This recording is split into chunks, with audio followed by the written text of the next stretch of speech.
Syracuse pulls off one of the biggest upsets in recent memory, and what do they get next? Only the number 8 team in the country. Welcome inside the CitrusTV studios for this web edition of Cuse Countdown alongside Tim Leonard, JD Raucci. I'm No Eagle, and these guys will have everything you need to know about SU and Miami. You guys do know we are talking about Miami of Florida, correct? Yeah, Ben Roethlisberger's not walking through that door anytime soon. It's a different Miami for the Orange. It's also right back there on the screen, Noah, just in case anybody ever forgets to start the show. All right, I'm just making sure. Just want you can never be too careful here at CitrusTV. Well, as we know, the campus was buzzing in a way it's never been since the basketball team made it to the Final Four in 2016. Dino Babers says his team should enjoy this win, but needs to make sure that it's paying attention to the task ahead.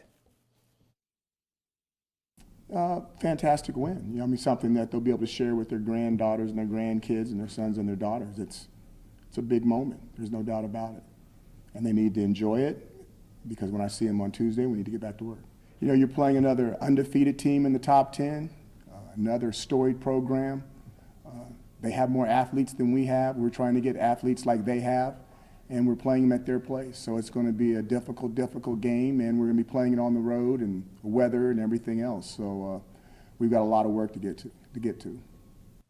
So it's the number 8 Hurricanes and the 4-3 Orange in South Beach this weekend. And looking at the numbers, aside from the 15-7 record in favor of Miami, these two teams are pretty similar. The biggest disparity actually comes in the turnover margin. Syracuse losing the turnover battle on the season. As for Miami, it's quite the opposite. Guys, how big of a role does that play in this contest? Oh, it's going to be huge, especially for Syracuse trying to pull off an upset. The defense has been great, but they haven't gotten as much turnovers as you'd like to see. Yeah, Tim, I don't know if it's going to be that big, and that's because of the third down efficiency for this defense. They've got one of the best third down defenses in the entire country. I mean, you can force teams to go 3 and out. It's pretty much a turnover. Yeah, and we'll see how that plays out on Saturday. Well, the guy in charge of taking care of the football for Miami, that's the new starting quarterback, Malik Razier. And he's taken the job left vacant by Brad Kaya a year ago. He's been very good. He can pass. He can run. JD, what makes him so special? Well, it's that dual threat nature, Noah. He can do it both through the air and on the ground. He's got 14 touchdowns this season. That's the most for a Miami quarterback through their first 5 games since Ken Dorsey in 2002. And Dorsey was a Heisman candidate that season. He can do it through the air. He can do it on the ground. He can do pretty much everything, and that's what makes him special. Yeah, JD, he's not the most accurate passer ever. He's kind of in the middle tier of the ACC quarterback, but he's got a lot of potential, and especially, like you mentioned, with his feet, he can attack you from both angles, so that's a tough matchup for Syracuse. Syracuse certainly going to have to contain him on Saturday if they want any chance of winning this contest. Okay, so SU beats Clemson. We all know about that. That was a big win.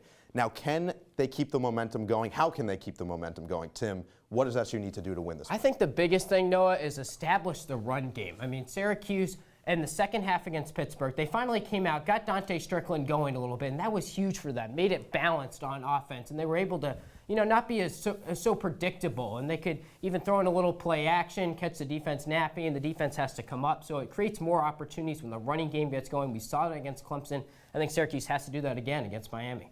Yeah, Tim, for me, my key to the game, it's going to be win the fourth quarter. Listen, this Miami team, back-to-back games, first against Florida State, then against Georgia Tech. They've had to have miracle comebacks in the last couple of minutes of the fourth quarter to come out and win those games. And then Syracuse has been good their last 2 fourth quarters versus Pittsburgh and then versus Clemson to close out the shutout, or close out the upset. And they're going to have to do that again. They're going to have to be able to beat Miami at their own game. They're going to have to be able to close out this game, keep it close, and then drop the hammer in that fourth quarter to get the job done.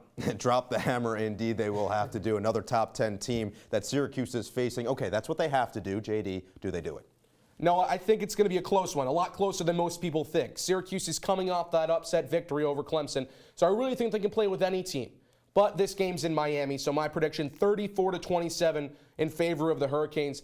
Miami continues to win. They continue to be undefeated. They're a very talented football team, one of the best teams in the ACC, one of the best teams in the country for that matter. So I think that Syracuse maybe comes out early, hits them in the mouth a little bit like they did against Clemson, but I think Miami shows a little bit more of that fourth quarter magic and gets the job done against Syracuse in the fourth quarter in Miami. I agree, JD. I think it's going to be a lot closer than people think. I mean, 17-point spread, I think that's a little too much for the Hurricanes, but I've got them winning this one 30-23, so 7 points like you, just a little lower scoring.